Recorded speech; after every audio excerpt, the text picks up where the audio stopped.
Hey everyone, this is me Manshu. Welcome back to my channel. इस video में हम लोग सीखने वाले हैं अल्फ़ा न्यूमेरिक ट्रिक, यानी कि जितने भी अल्फ़ाबेट्स हैं उनकी पोजीशनिंग कौन से नंबर पे है। यह सीखना इसलिए ज़रूरी है ताकि आप एग्ज़ाम में अपना टाइम सेव कर सकें और बाकी के बचे टाइम आप एनालॉजी के क्वेश्चंस होते हैं उसके लॉजिकल रीजनिंग में यूज़ कर सकें। ठीक है, तो चलिए वीडियो शुरू करते हैं।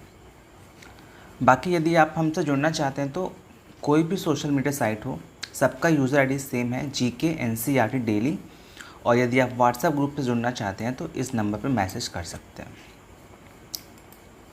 ठीक है, चलो अब सबसे पहले जब भी हम ABCD का जितनी भी पोजीशनिंग है उसको हम सीखना चाहते हैं तो सबसे पहला काम ये होता है कि हम ABCD लेकर, देखो A से लेकर Z तक टोटल 26 हैं, तो हमें याद कहाँ से करना है। सबसे पहले तो A से लेकर M तक, ठीक, 2 पार्ट में हम लोग डिवाइड कर देंगे।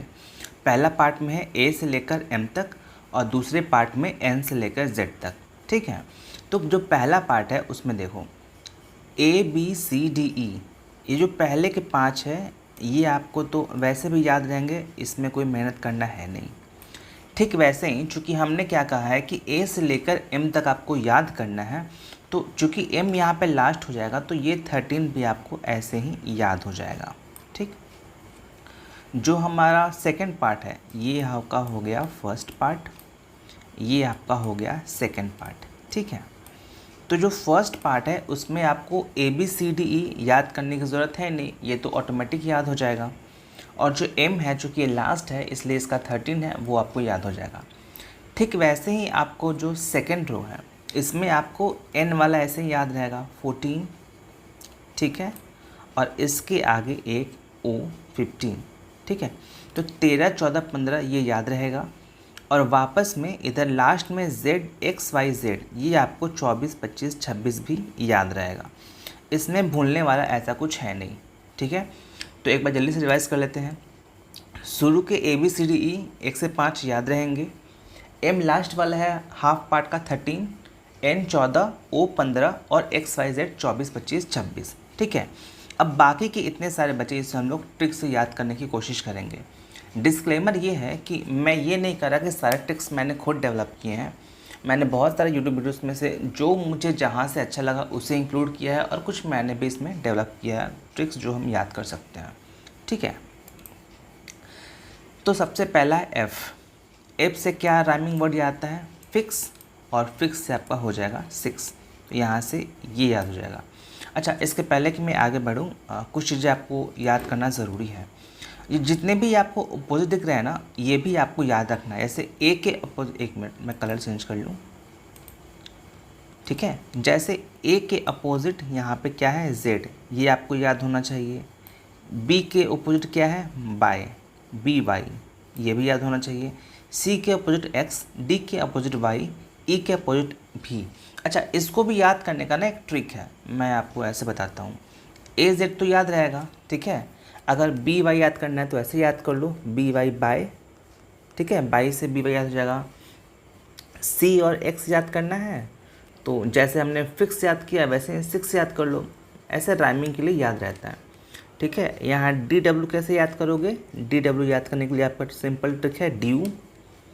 EB कैसे याद रखोगे? ठीक है, इससे याद कर लो, बहुत सारा वर्ड्स है जैसे इलेक्ट्रिक व्हीकल हो गया या फिर आपका जो EVS सब्जेक्ट होता है वो हो जाएगा।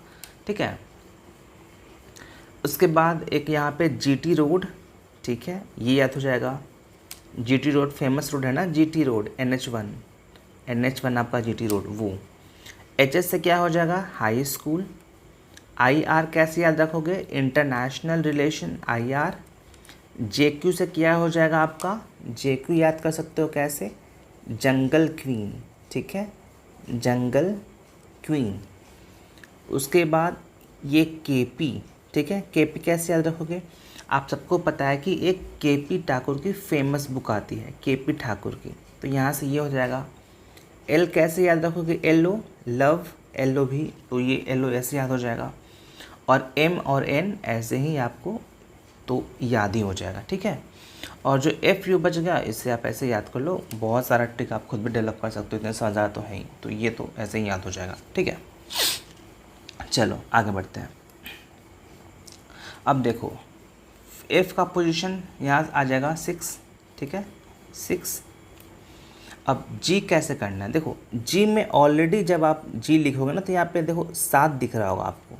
जैसे आप G लिखते हो G, तो यहाँ पे ऑलरेडी 7 इसमें एम्बेडेड है, ठीक है। तो यहाँ से G7 का यहाँ पे ये ऐसे हो जाएगा, ठीक।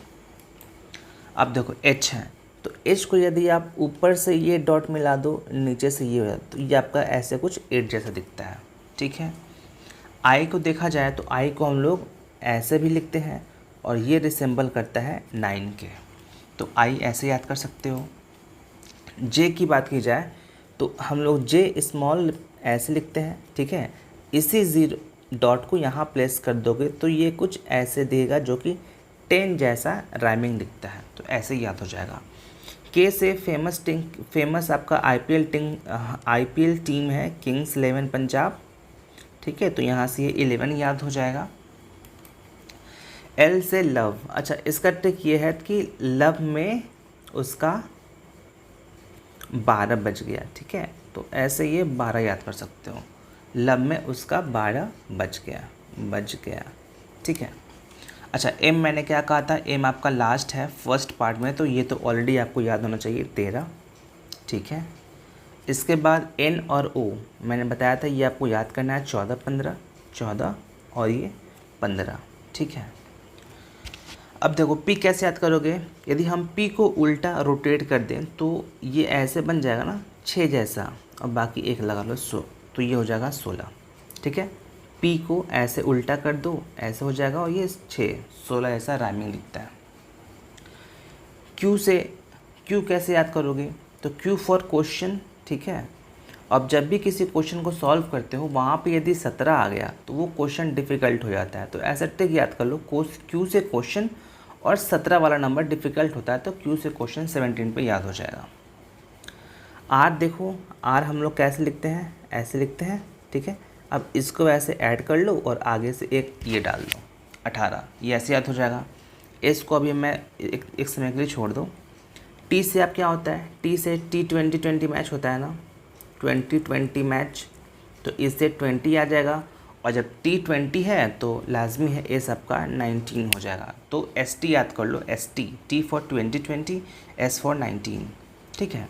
U से आपको पता है अंडर 21 मैच होता है, अंडर 21।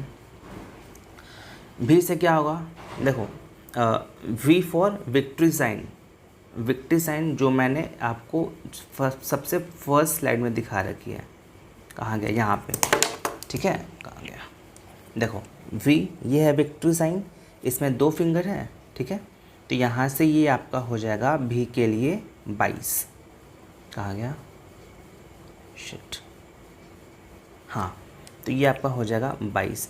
ऐसे भी याद कर सकते हो कि V में यहाँ पे देखो ना 2 डंडे, तो 22। अब देखो W में कितने डंडे हैं, 1 2 3, तो ये हो जाएगा 23। उसके बाद X Y Z ये मैंने आपको ऑलरेडी याद करने को कहा था, ठीक है। तो इस वीडियो को 1-2 बार देखना, उसके बाद खुद से प्रैक्टिस करना, याद हो जाएगा। अब इसका हम लोग यूज़ कैसे करते हैं वो जानना ज़रूरी है, ठीक है।